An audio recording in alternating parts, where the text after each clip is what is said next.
Terus, Assalamualaikum warahmatullahi wabarakatuh.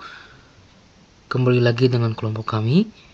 Kali ini kami akan menjelaskan tentang analisis biaya, volume, dan laba atau cost volume profit analysis. Sebelum kita lanjut, izinkan perkenalan dulu. Yang pertama adalah Ropi Ropiansyah. Saya sendiri sebagai pembawa pada kesempatan kali ini.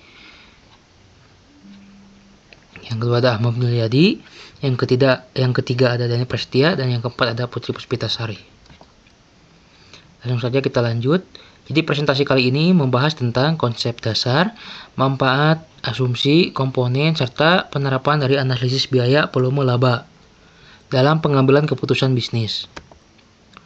Untuk pengertian CPP analisis ini adalah alat manajemen yang digunakan untuk memahami hubungan antara biaya, volume penjualan, dan laba. Tujuan utamanya adalah untuk membantu manajer membuat keputusan terkait volume, produksi, dan penjualan yang dibutuhkan untuk mencapai target laba. Tujuannya yaitu yang pertama menentukan tingkat penjualan yang diperlukan untuk mencapai titik impas atau break even. Yang kedua, menentukan dampak perubahan biaya dan volume terhadap laba. Yang ketiga, membantu dalam perencanaan laba jangka pendek.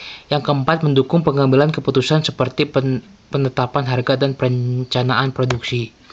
Untuk komponen utamanya, yang pertama ada biaya tetap atau fixed cost. Yang kedua, biaya variabel. Yang ketiga, harga jual per unit. Yang keempat, volume penjualan. Dan yang kelima adalah laba atau rugi.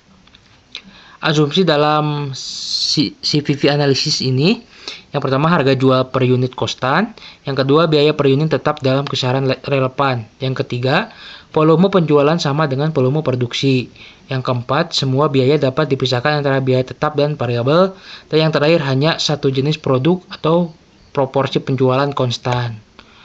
Untuk rumus dasar break even point yaitu VEP atau unit sama dengan biaya tetap dibagi harga jual per unit dikurangi biaya variabel per unit. Break even point menunjukkan jumlah unit yang harus dijual untuk menutupi semua biaya. Break even point dalam rupiah. BEP dalam rupiah sama dengan biaya tetap dibagi margin kontribusi dalam persentase. Digunakan untuk menentukan nilai penjualan yang harus dicapai agar perusahaan tidak rugi. Nah, sekarang lanjut ke margin kontribusi atau contribution margin. Kontribusi margin per unit atau CM per unit sama dengan harga jual per unit dikurangi biaya variabel per unit. Margin kontribusi menunjukkan sisa dari pendapatan setelah dikurangi biaya variabel yang tersedia untuk menutupi biaya tetap dan laba. Margin kontribusi dalam presentasi CM persen sama dengan margin kontribusi per unit dibagi harga jual per unit dikali 100%. Berguna untuk menghitung BEP dalam rupiah dan analisis sensitivitas. Grafik CPV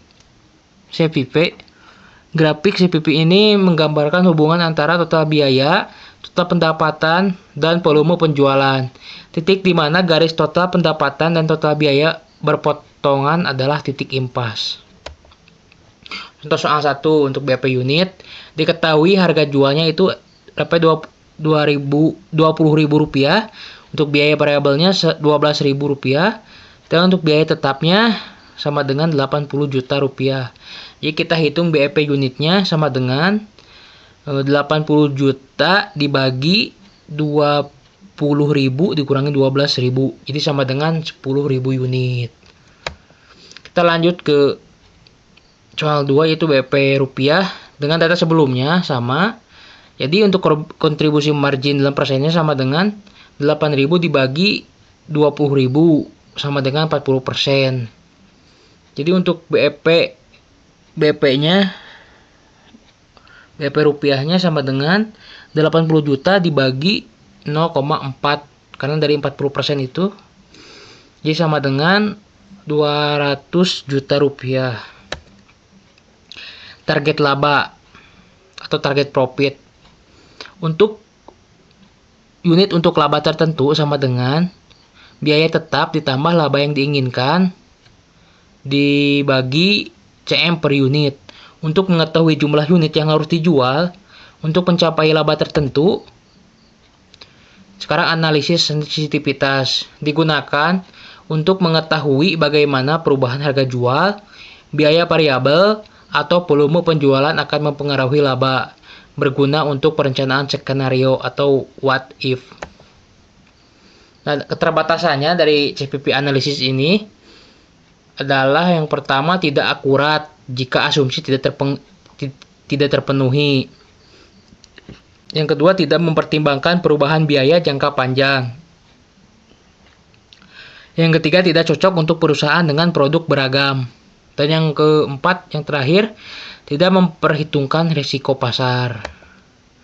Untuk aplikasi dalam dunia nyatanya, CPP digunakan oleh manajer untuk menentukan volume penjualan minimum, mengevaluasi dampak strategi penurunan harga, dan menghitung dampak biaya tambahan terhadap laba. Kita udah di ujung presentasi, yaitu kesimpulan. Untuk kesimpulannya, CPP analisis adalah alat penting untuk perencanaan dan pengambilan keputusan manajerial.